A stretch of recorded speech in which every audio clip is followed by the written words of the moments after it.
So I'm sitting here in my chair at my desk. Think about how often you do this, how long you do this, sitting in your car, at work, of course, sitting on the couch watching television.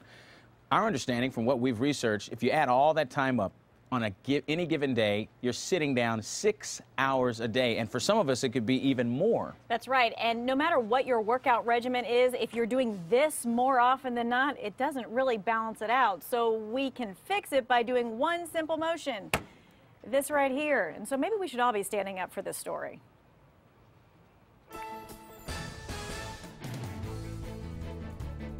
It started out as a idea, and I just thought it'd be fun to get away from sitting at a desk. From the outside, this looks like a normal office, but on the inside, Like, whoa, you don't have a desk, you have a treadmill. for the past 2 years, High Point University health science professor Dan Tahar hasn't done much sitting in his office.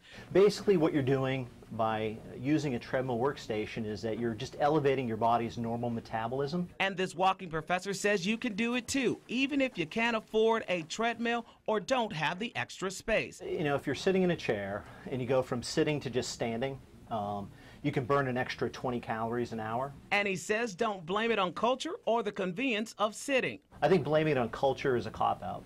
It'd be very easy to get up and just walk for 30 minutes a day. So this professor's lesson plan? It doesn't take a gym, it doesn't take fancy equipment. All you have to do is put your feet in front of you. In High Point, Tony Smith, WFNY News 2. And a recent study from a Florida research center says if people spend less than 3 hours a day sitting, it would add 2 years to the average life expectancy of each person in the country. Here's some other stats for you to take a look at as well. If you could cut the couch time to less than 2 hours a day, it would add 1.4 years to your life. And Professor Terrera suggested trying to get up as much as possible. If you want to take that further, sit, they say, on a Swiss medicine ball at work in your desk instead of, you know, with the chair. Or walk, they say, 10,000 steps a day. So here's the challenge.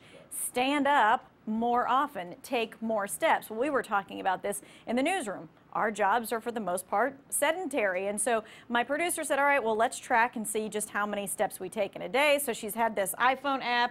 All right, let's see. How many steps have you taken since 11? 303.